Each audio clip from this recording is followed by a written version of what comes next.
everyone. I hope you are all doing well. Welcome back to my YouTube channel Smart Skills of English. Welcome to another lecture number 45 about the use of having. आज मैं आपको use of having के बारे में बताऊंगी कि use of having का क्या रोल है या यूज ऑफ हैविंग हम कहाँ और किस तरह यूज करते हैं.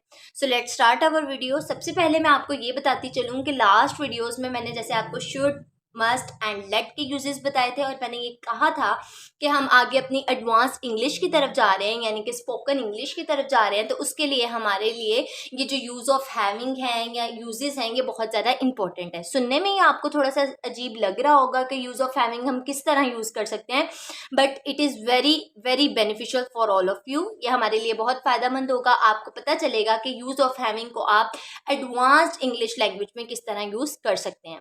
सबसे पहले ये कि we use having in advanced English. ठीक है, हम इसको अपनी एडवांस्ड इंग्लिश में, इंग्लिश लैंग्वेज में यूज करेंगे. One we make sentences we use having with form of verb. Third form of verb के साथ हम यूज करते हैं और साथ इसका ऑब्जेक्ट होता है. यानी कोई भी सेंटेंस आ जाता है, अगर आप उसको बनाते हैं तो वो थर्ड फॉर्म ऑफ वर्ब के साथ वो सेंटेंस बनेगा और यूज ऑफ हैविंग उसमें इस तरह यूज होगा. It is use in our formal writing. ये हम अपनी फॉर्मल राइटिंग में यूज करते हैं. ठीक है, यूज ऑफ हैविंग के ये यूजेस हैं कि ये हमारी एडवांस्ड इंग्लिश में यूज होता है और जब हम इसके सेंटेंसेस बनाएंगे तो इसकी फॉर्म ऑफ वर्ब जो है, कुछ सेंटेंसेस में ऐसे होता है हम फर्स्ट फॉर्म लगाते हैं, कुछ में सेकंड लगाते हैं, बट कुछ में हम थर्ड फॉर्म लगाते हैं. थर्ड फॉर्म होगी और साथ उसके होगा हमारा ऑब्जेक्ट और इसको हम यूज करते हैं अपनी फॉर्मल राइटिंग में. अब मैं आपको साथ साथ बताती चलूं कि हम इसको स्पोकन में या अपने इंग्लिश टेंसेस में किस तरह यूज़ कर सकते हैं, तो उसके लिए भी आपकी मुश्किल हो गई आसान. अब मैं आपके साथ शेयर करूंगी इसके कुछ सेंटेंसेस जिससे आपको पता चलेगा कि मैम ने आपको किस तरह बताया है, मतलब मैंने आपको किस तरह बताया है कि हम यूज़ ऑफ हैविंग किस तरह यूज़ कर सकते हैं और इसको सेंटेंसेस में यूज़ करते वक्त क्या तरीकाकार हो सकता है और फॉर्म ऑफ वर्ब किस तरह हमने यूज़ करनी है. ओके डियर स्टूडेंट्स, ये हैं हमारे सेंटेंसेस जिसमें मैं अब आपको बताऊंगी कि हमने यूज ऑफ हैविंग को टेंसेस में किस तरह यूज करना है. So let's start. Our first sentence is having done shopping I went to my garden. यानी शॉपिंग करने के बाद मैं अपने गार्डन में गई. आप इस सेंटेंस को इस तरह भी लिख सकते हैं, I went to my garden having done shopping. यानी कि मैं अपने गार्डन में गई शॉपिंग करने के बाद. कोई भी दो चीज़ों का होना, एक सेंटेंस में दो काम होने. जैसे मैंने क्या कहा कि मैंने शॉपिंग करने के बाद मैं गार्डन में गई, तो ये एक काम है. और इस तरह भी मैं लिख सकती हूँ या फिर मैं इस तरह भी लिख सकती हूँ, I went to my garden having done shopping.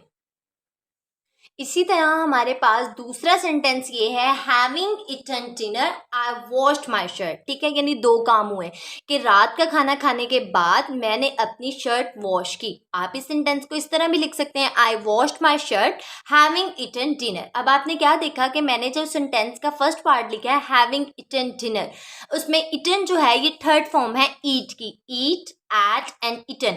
Eaten third form है, थर्ड फॉर्म यूज होगी हैविंग के सेंटेंसेस में. तो ये सेंटेंस हमारा बना है having eaten dinner I washed my shirt. Third sentence आपका ये है, having reached park I decided to eat burger. मैंने ये सोचा कि पार्क में पहुंचने के बाद मैंने फैसला किया या मैंने सोचा कि मैं बर्गर खा लूं. तो उसमें यह है कि रीच भी आपकी थर्ड फॉर्म है, रीच, रीच एंड रीच्ड. यानी कि पार्क में पहुंचने के बाद मैंने ये फैसला किया कि I decided to eat burger. दो काम हो रहे हैं. आप इस सेंटेंस को इस तरह भी लिख सकते हैं, I decided to eat burger. लेकिन इन सेंटेंसेस को लिखने का लॉजिक ये है ताकि आपको हैविंग का यूज और उसका कॉन्सेप्ट समझ आ जाए कि हमने हैविंग को अपने सेंटेंसेस में किस तरह यूज करना है. अभी आपने तीनों सेंटेंसेस देखे, जैसे कि मैं दोबारा से आपको रिपीट करती चलूँ. Having done shopping I went to my garden, having eaten dinner I washed my shirt, having reached park I decided to eat burger. ठीक है, ये सेंटेंसेस है जिनमें हमने having का यूज़ किया, यानी कि have हम किस तरह यूज़ कर सकते हैं. उसके बाद इसकी मज़ीद कुछ एग्जांपल्स आपको बताती चलूँ कि आपने बस एक बात इसमें बहुत मेजर जो पॉइंट है वो यही है कि आपने हैव के सेंटेंसेस को अपनी एडवांस्ड इंग्लिश में यूज़ करते हुए third form of verb use करनी है और ये हमारी फॉर्मल राइटिंग में यूज़ होती है. ठीक है, ये थे इसके मेजर कॉन्सेप्ट. अब मैं मज़ीद आपके साथ एग्जाम्पल्स शेयर कर देती हूँ जिससे आपको और मज़ीद पता चल जाएगा कि हमने अपने सेंटेंसेस किस तरह बनाने हैं। आप लोग भी अपने सेंटेंसेस को बरकरार रखने के लिए, उनको बोलने के लिए, उनको समझने के लिए क्या किया करें, जब मैं आपको लेक्चर दे रही होती हूँ कॉपी पेंसिल अपने हाथ में पकड़ लिया करें, ताकि जो आपको बहुत इंपॉर्टेंट पॉइंट लगता है लेक्चर के अकॉर्डिंग वो आप राइट डाउन कर लें। और ये आपके लिए बहुत ज़्यादा बेनिफिशियल हो सकता है इन फ्यूचर। जब आप स्पोकन के हम लेक्चर्स करेंगे, स्पोकन जब मैं आपको सिखाऊंगी तो आपको पता रहेगा कि हमने यूजेस में किस तरह के यूजेस किए हैं। जैसे यूज़ ऑफ लेट की है, यूज़ ऑफ शुड, मस्ट, और आज हम यूज़ ऑफ हैविंग कर रहे हैं। इस तरह और भी मज़ीद वीडियोस, बहुत अच्छी वीडियोस, मज़े की वीडियोस आपके लिए आएंगी जो देखकर आप बहुत ज़्यादा बेनिफिट उठाएंगे। ओके, अब मैं आपके साथ शेयर करती हूँ मज़ीद कुछ सेंटेंसेस। ओके, तो अब हमारा फोर्थ जो सेंटेंस है वो आप देख रहे होंगे, वो ये है having taken permission from my sister I spent night with my friend. यानी अपनी सिस्टर से परमिशन लेने के बाद मैंने एक रात अपनी दोस्त के साथ गुजारी। ठीक है, यानी कि टेकन क्या है, टेक होता है फर्स्ट फॉर्म है टेक, उसकी सेकंड फॉर्म होता है टुक, और थर्ड फॉर्म है उसकी taken. Take, took and taken. Having taken permission from my sister, यानी अपनी सिस्टर से परमिशन लेने के बाद I spent night with my friend, मैंने एक रात अपनी दोस्त के साथ गुजारी। पहला टेंस जिसमें था थर्ड फॉर्म यूज हुई है, तो सेकेंडली जो काम हो चुका है पास्ट में था, ये काम हो गया। उसके बाद फिफ्थ सेंटेंस आपका ये है हैविंग वॉश्ड माई हेयर्स, मैंने मतलब अपने बाल धोने के बाद I went for a walk, मैं सैर के लिए गई। अपने बाल धोने के बाद मैं सैर के लिए गई। इसी सेंटेंस को हम इस तरह भी लिख सकते हैं, I went for a walk having washed my hairs, मैं सैर के लिए गई अपने बाल धोने के बाद, यानी पहले बाल धोए हैं और बाद में हम सैर पे गए। ओके, सिक्स सेंटेंस है having taking the test I went to take rest, test देने के लिए हम सैर पे गए।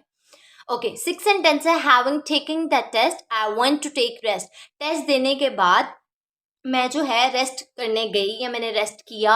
ये काम भी पास्ट में हो रहा है, पास्ट में हो चुका है, यानी कि ये काम करने के बाद आपने, टेस्ट देने के बाद आपने आराम किया। सेवन सेंटेंस आपके पास ये है having cooked meal I played football, यानी कि खाना बनाने के बाद, खाना पकाने के बाद मैंने फुटबॉल खेला। अब ये थे आपके कुछ 7 सेंटेंसेस जो मैंने आपके साथ शेयर किए, जिनमें मैंने आपको बताया यूज़ ऑफ हैविंग, कि हम यूज़ ऑफ हैव किस तरह यूज़ कर सकते हैं। आई होप कि आपको यहाँ तक समझ आ गया होगा। अब ये है बात कि आपने टेंसेस को, अब ये भी पता चल गया होगा कि आपने थर्ड फॉर्म के साथ सेंटेंसेस बनाने हैं और एक सेंटेंस में 2 काम हो रहे हैं। जैसे कि मैंने अभी आपको बताया टेकन द टेस्ट, टेस्ट देने के बाद आपने आराम किया, खाना बनाने के बाद आपने फुटबॉल खेला, बहन से परमिशन लेने के बाद एक रात अपनी दोस्त के साथ गुजारी। तो कुछ इस तरह के सेंटेंसेस जो होते हैं वो हमारे इस तरह बनते हैं कि हमने 2 सेंटेंसेस किस तरह बनाए और उनको इंग्लिश में ट्रांसलेट कैसे किया।